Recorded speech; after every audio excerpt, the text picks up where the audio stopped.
The land of Israel lay parched and barren, gripped by a relentless drought. Rivers dried, crops withered, and despair settled upon the people.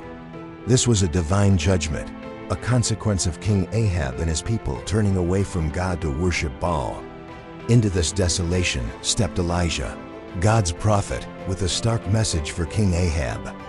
Elijah declared that neither dew nor rain would fall for years, except by his word, a direct challenge to the false gods.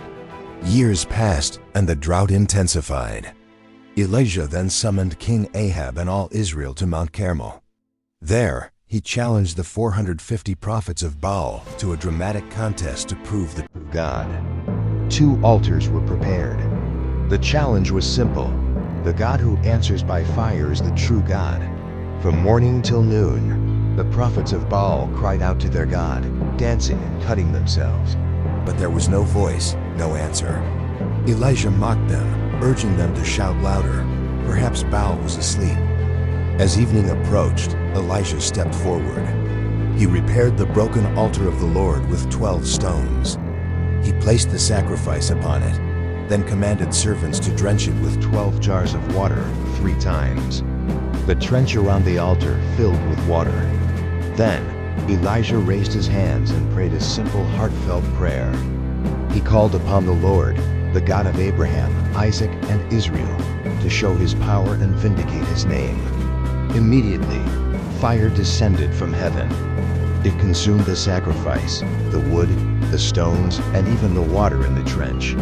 Overwhelmed, the people fell on their faces crying out, "The Lord, He is God! The Lord, He is God!" With God's power demonstrated, Elijah told King Ahab to prepare, for the sound of heavy rain was coming. Elijah then ascended to the top of Mount Carmel, bowing down with his face between his knees in prayer.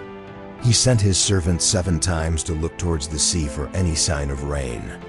6 times nothing. But on the 7th, a small cloud appeared, no bigger than a man's hand. Elijah immediately sent word to Ahab, "Hitch your chariot and go down, so the rain does not stop you." Swiftly, the sky darkened with clouds, the wind rose, and a great downpour began, ending the long, devastating drought. The parched earth drank deeply, and life returned to the land. The drought was finally over.